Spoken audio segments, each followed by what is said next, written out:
미국 카페에서 커피 주문하고 도덕성 테스트를 받았습니다. 작은 카페에서 커피 2잔을 주문하고 종업원에게 카드를 건넸죠.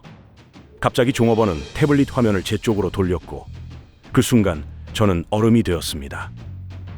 15%, 20%, 25%. 큼직한 팁 버튼들이 가운데 쭉 있었고 그 아래쪽엔 희미하게 적혀 있었습니다. 팁을 주지 않겠습니다 라고요. 그 문장을 보는 순간 이상한 기분이 들었습니다. 누가 보는 것도 아닌데 괜히 무례한 사람처럼 보일까봐 조심스러웠고 종업원의 시선도 자꾸 의식됐죠. 결국 손가락은 자연스럽게 15% 버튼을 터치했습니다. 고마움 때문이 아니라 눈치 때문이었습니다. 그리고 그제야 문득 이런 생각이 들었습니다. 내가 왜 돈을 쓰면서도 이렇게 기분이 더러워야 하는 걸까? 팁은 원래 좋은 서비스에 고마워서 내가 원할 때 기분 좋게 꺼내는 돈 아니었을까? 그런데 지금의 팁은 감사가 아니라 눈치와 죄책감으로 설계된 시스템 같았습니다. 이건 단순히 팁을 주느냐 마느냐의 문제가 아니었습니다. 겉으로는 자유로운 선택처럼 보이지만 사실은 거절하지 못하게 만든 구조, 양심을 조종하는 시스템이었습니다. 자유의 나라, 미국. 하지만 거기서는 아니오라는 말조차 눈치를 봐야 했습니다. 그 순간 제 머릿속엔 이런 질문이 떠올랐습니다. 내가 지금 내고 있는 건 과연 돈일까? 아니면 양심일까? 이 영상은 팁에 대한 이야기가 아니라 우리 사회가 어떻게 자유를 설계하고 조작하는가에 대한 이야기입니다. 함께 그 속으로 들어가 보시죠. 미국 여행을 해보셨다면 아마 팁을 주었던 경험 한 번쯤은 있으실 겁니다. 그 순간 기분 좋게 감사의 뜻을 전했다기보다는 뭔가 눈치를 살피고 손끝이 묘하게 불편했던 기억들이 떠오르지는 않으셨나요? 팁은 고마움의 표시라고들 말합니다. 좋은 서비스를 받았을 때 내 마음에서 우러나와 건네는 따뜻한 인사처럼요. 하지만 실제로는 좀 다르죠. 왜 이리 조심스럽고 눈치가 보이던지, 왜 계산이 끝난 뒤에도 나는 누군가의 평가를 받는 기분이 드는 것일까요? 이 불편함은 단지 심리적인 문제가 아닙니다. 그 뿌리는 미국 사회의 아주 오래된 구조에 닿아 있습니다. 팁의 시작은 중세 유럽의 귀족 사회에서 비롯되었습니다. 귀족들은 하인이나 시종에게 일을 부탁할 때 좀 더 신속하고 정성스럽게 처리되도록 미리 작은 돈을 건넸죠. 이것이 to ensure promptness, 줄여서 TIP, 팁이라는 말로 불렸습니다. 지금처럼 감사의 표시라기보다 철저히 효율과 속도를 위한 돈이었습니다. 그런데 이 문화가 대서양을 건너 미국에 도착했을 때 전혀 다른 방식으로 뿌리를 내리게 됩니다. 19세기 말 노예 해방 직후 갑자기 자유를 얻은 흑인 노동자들. 그들은 식당과 호텔, 기차 안에서 팁을 받아야만 겨우 생계를 유지할 수 있었습니다. 왜냐고요? 고용주들이 급여를 책임지지 않았기 때문입니다. 우리는 임금을 줄 수 없습니다. 대신 손님에게 팁을 받아가시오. 그 순간부터 팁은 감사가 아닌 생존의 수단이 되었습니다. 고용주의 책임은 사라졌고 손님의 양심과 노동자의 하루가 맞바뀌기 시작했죠. 철도 식당차에서 일하던 흑인 웨이터, 호텔 침구를 정리하던 이민자 여성들. 그들은 정해진 급여도 고용 안정도 없었습니다. 오직 손님의 기분에 따라 그날 밥을 먹을 수 있을지가 결정됐습니다. 이 구조는 분명 문제였습니다. 1900년대 초반 일리노이와 아이오와 주는 팁을 금지하는 법안을 추진합니다. 고용주에게 급여 책임을 지우기 위해서였죠. 하지만 오래가지 못했습니다. 레스토랑 업계와 호텔 협회가 거세게 반발했고 결국 팁 문화는 더욱 공고해졌습니다. 그 결과 미국은 전 세계에서 유일하게 팁이 선택이 아닌 전제 조건이 된 나라가 되었습니다. 표면적으로는 착한 손님이 되는 방법처럼 보이지만 그 속을 들여다보면 이건 책임 회피 그리고 비공식적인 착취였습니다. 우리는 지금도 고마워서 주는 척하면서 사실은 강요받은 선택을 하고 있는 걸지도 모릅니다. 팁은 여전히 노동자의 생계를 당신의 손끝 위에 올려두고 있습니다. 그리고 당신이 아무 말 없이 팁 20% 버튼을 누르는 순간 그 구조는 또 한 번 연료를 공급받게 되죠. 이건 단지 팁의 역사가 아닙니다. 선택이라는 말이 얼마나 쉽게 조작되는지, 그 감정이 어떻게 구조로 이어지는지를 보여주는 이야기입니다. 그리고 이제부터 우리는 그 구조를 조금 더 깊이 들여다보려고 합니다. 우리는 팁을 이렇게 배워왔습니다. 좋은 서비스를 받았을 때 고마움을 표현하는 방식. 하지만 미국에서는 다릅니다. 팁은 단순한 감사가 아닙니다. 사실상 그들의 임금 전부일 수 있습니다. 이건 예의의 문제가 아닙니다. 미국의 팁 문화는 노동자의 임금을 고객에게 떠넘긴 제도적 구조입니다. 미국의 연방 최저임금은 시간당 $7.25. 그마저도 낮지만 팁을 받는 사람들의 기준은 더 끔찍합니다. 팁 포함 최저임금이라는 제도가 있어서 종업원이나 바텐더처럼 팁에 의존하는 직군만 따로 적용되는 기준입니다. 그 금액은 시간당 $2.13. 정말 말도 안 되는 금액입니다. 시간당 $2.13면 하루에 8시간 일해도 $17. 햄버거 한 끼 값도 안 되는 돈입니다. 물론 법은 말합니다. 팁을 합쳐 최저임금에 못 미치면 고용주가 그 차액을 보전해야 한다고. 하지만 실제로 누가 어떻게 그걸 확인하죠? 누가 계산하고 누가 책임지나요? 아무도 안 합니다. 결국 대부분의 노동자들은 손님의 팁만 바라보며 하루를 버팁니다. 더 어처구니 없는 것은 $2.13라는 금액이 1991년 이후 한 번도 바뀌지 않았다는 사실입니다. 30년이 넘도록 물가는 오르고 외식비는 치솟았지만 팁 포함 임금은 그대로. 오직 노동자들만 그대로입니다. 이 희한한 구조가 만든 가장 기괴한 장면은 바로 이겁니다. 고객이 고용주가 되는 사회. 아니, 서비스 노동자가 2명의 상사를 모셔야 하는 사회. 쥐꼬리만큼 돈 주는 사장과 기분에 따라 돈 쥐어주는 손님. 그래서 우리는 팁을 줄 때 그 사람의 표정, 목소리, 실수 하나까지 평가하게 됩니다. 그들은 노동자가 아니라 관객의 심기를 건드리지 않아야 하는 배우가 됩니다. 미국 정부와 기업은 이걸 자유시장이라 부릅니다. 책임을 회피하기에 딱 좋은 이름이죠. 수십 년 동안 이들은 최저임금도 보장하지 않으면서 팁 제도를 당연한 듯 유지해왔습니다. 그 결과 팁은 선택이 아니라 생존이 되었고, 노동자는 하루하루를 살아남기 위해 눈치와 친절, 감정노동을 무기로 삼아야 했습니다. 그리고 지금 여러분이 계산을 마치고 아이패드 앞에서 망설일 때 그 20% 팁 버튼을 누르는 그 순간, 여러분은 사실 한 사람의 하루를 책임지는 구조에 서명하고 있는 것입니다. 그 손끝에 있는 것은 팁이 아니라 제도의 부조리입니다. 2023년 가을, 미국 출장 중이었습니다. 셀프 키오스크가 설치된 한 커피 체인점에 들렀죠. 아메리카노를 주문했고 로봇이 커피를 내려 일회용 컵에 담아주었고 뚜껑을 닫는 것은 제가 했죠. 그 누구의 어떠한 도움도 받지 않았는데 결제 화면에 이런 선택지가 떴습니다. 팁 15%, 20%, 25%, 그리고 아래쪽에 아주 작은 글씨로 노팁. 그 순간 화면을 한참 쳐다봤습니다. 도대체 누구한테 팁을 주라는 거지? 서비스는커녕 사람 얼굴조차 못 봤는데 미친 거 아닐까? 이게 정말 현실이 맞나 싶었습니다. 그땐 제가 예민한 줄 알았어요. 그런데 아니었습니다.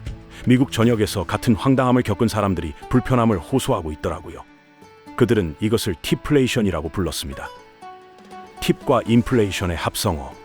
감사의 문화가 압박의 구조로 변해버린 현실입니다. 팬데믹 이후 무인 결제가 늘면서 팁을 요구하는 방식도 바뀌었습니다. 이제는 무인 계산대, 테이크아웃 매장, 직원과 눈도 마주치지 않는 상황에서도 결제 화면에 당연하다는 듯 팁 선택란이 뜹니다. 그뿐인가요? 예전엔 10에서 15%가 일반적이었다면 요즘은 20, 25, 30%까지 기본처럼 제시되죠. 이쯤 되면 질문이 생깁니다. 이게 정말 나의 자발적인 선택인가? 아니면 시스템이 짜놓은 눈치 게임인가? 직원이 앞에서 지켜보는 것 같고 다른 손님들이 줄 서 있는데 내가 노팁을 누르면 괜히 무례한 사람처럼 느껴지고. 이제 팁은 단순한 돈이 아닙니다. 감사라는 이름을 쓴 채 눈치와 죄책감을 거래하는 감정의 화폐가 되었죠. 기계 화면은 팁을 요구하고 사람들은 습관처럼 버튼을 누릅니다. 이게 정말 감사일까요? 아니면 사회가 나에게 감정을 더 씌워 만든 또 하나의 요금일 뿐일까요? 미국 사람들조차 이렇게 말합니다. 이건 착한 사람 세금이다. 이제는 정말 더 이상 못 참겠다. 왜 항상 나만 조용히 돈을 더 내야 하느냐고. 이제 팁은 선택이 아닙니다. 그건 사람의 마음을 이용한 구조적인 압박입니다.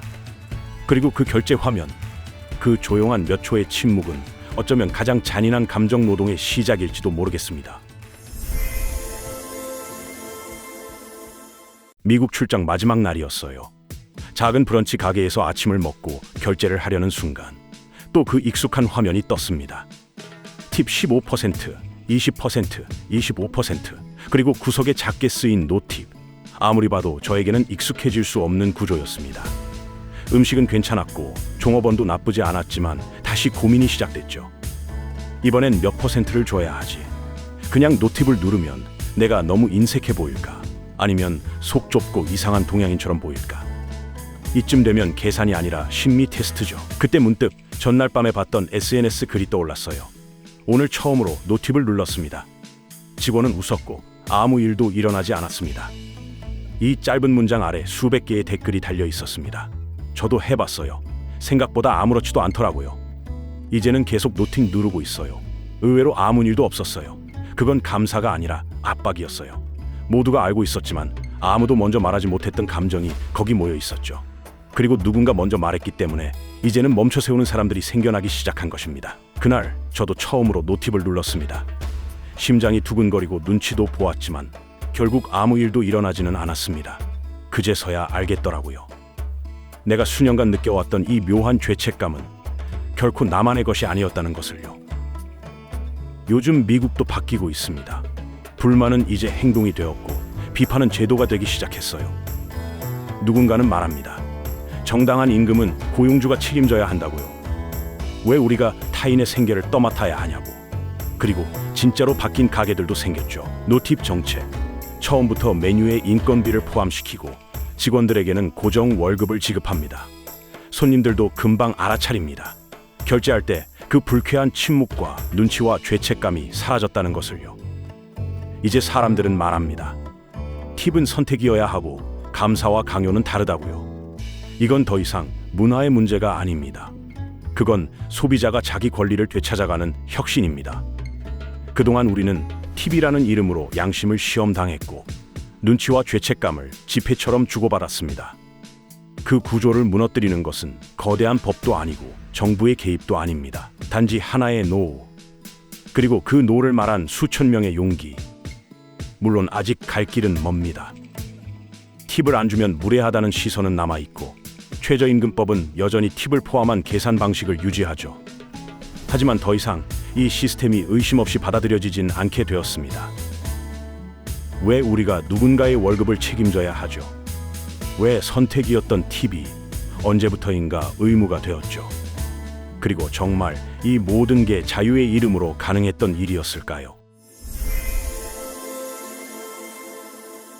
팁은 원래 고마울 때 주는 거였죠. 그냥 고맙다는 마음이 들 때, 내가 원할 때, 기분 좋게 꺼내는 몇 달러. 그런데 어느 순간부터 그 감사가 사라지고 기대만 남았습니다. 기대는 말하지 않지만 강합니다. 당연한 듯 눈치처럼, 압박처럼, 그리고 죄책감처럼 작동하죠. 지금 우리가 마주한 이 구조는 거절하지 못하도록 설계된 친절입니다. 자유의 나라 미국. 표현의 자유, 종교의 자유, 선택의 자유. 그 자유를 위해 싸워온 역사가 있죠. 그런데 팁 앞에선 그 자유가 작아집니다. 노라고 말하는 순간 당신은 인색한 사람, 무례한 손님, 혹은 이방인이 됩니다. 선택의 자유가 있다고요. 그 노팁 버튼은 항상 가장 작고 가장 숨어있는 자리에 있습니다. 하지만 가만히 생각해보면 이런 구조가 미국에만 있는 것은 아닐지도 모르겠습니다. 한국에서 팁은 낯선 개념이지만 자율처럼 보이는 강요, 죄책감을 설계한 선택지는 이미 곳곳에 퍼져 있습니다. 가령 배달 앱을 보세요. 포장을 선택하면 3,000원 할인. 겉으론 고객의 합리적 선택처럼 보이지만 실은 운영 비용을 조용히 고객에게 떠넘기는 구조입니다. 쿠팡이나 네이버의 후기 시스템도 그렇습니다. 후기는 선택 사항입니다 라는 말 뒤엔 판매자의 생계를 흔드는 권력 버튼이 숨겨져 있습니다. 고객의 손끝 하나가 누군가의 노출, 매출, 하루를 바꾸는 시스템. 요즘은 돈보다 죄책감을 더 잘 팔아야 이기는 세상이니까요. 팁은 없지만 우린 더 조용하고 더 교묘하게 설계된 시스템 안에서 비슷한 방식의 감정 비용을 지불하고 있는지도 모릅니다. 눈에 잘 보이지 않게, 누르기 꺼려지게, 그리고 눌렀을 때 죄책감이 따라오도록. 이건 실수가 아닙니다. 완벽한 설계입니다. 이건 자발적 친절이 아니라 잘 설계된 친절입니다. 팁은 이제 돈의 문제가 아닙니다. 이건 양심을 파는 구조입니다. 우리는 착한 사람이 되기 위해 스스로 더 많은 돈을 내고 있는 겁니다. 자발적인 척, 선택인 척. 하지만 사실은 조작된 마음이죠. 사람들이 착해서 유지되는 시스템. 우리는 착한 소비자가 되기 위해 돈을 더 냅니다. 그리고 그걸 스스로 원했다고 착각하죠. 좋은 마음이 들게 하고 그 마음으로 돈을 내게 만드는 시스템. 말 그대로 양심을 연료로 쓰는 경제입니다. 이 모든 게 자유라는 이름 아래 벌어지고 있다는 사실, 그게 이 이야기의 가장 소름 끼치는 지점입니다. 이제는 물어야 합니다. 자유란 그저 선택지가 있다는 것만으로 성립되나요? 아니면 그 선택이 정말 나의 것이었는지, 강요되지는 않았는지까지 살펴봐야 비로소 자유라고 부를 수 있는 거 아닐까요? 선택지가 있다고 자유인 것은 아닙니다. 누가 선택지를 설계했느냐가 진짜 자유를 말해주죠. 자유처럼 보이지만 사실은 조작된 친절. 팀 문하는 그 질문을 계산대 위에 올려놓았습니다. 그 순간 우리는 더 이상 돈을 내는 사람이 아니라 테스트를 받는 사람이 됩니다. 나는 오늘 진짜 내 선택으로 움직였을까요? 아니면 누군가가 미리 그려둔 친절한 함정에 걸려버린 것일까요? 우리가 지금 하고 있는 것은 단순한 팁 이야기가 아닙니다. 선택이라는 이름의 압박, 그리고 자유라는 단어 뒤에 숨어있는 질문들에 관한 이야기입니다. 이건 미국에서 시작된 이야기지만 그 감정과 찝찝함은 우리에게도 너무 익숙해서 결코 미국만의 이야기가 아니었습니다. 우리는 팁 대신 눈치 비용을, 감사의 말 대신 강요된 친절을, 선택의 자유 대신 설계된 침묵을 매일 조용히 마주하고 있는지도 모릅니다. 자, 그렇다면 다시 물어보겠습니다.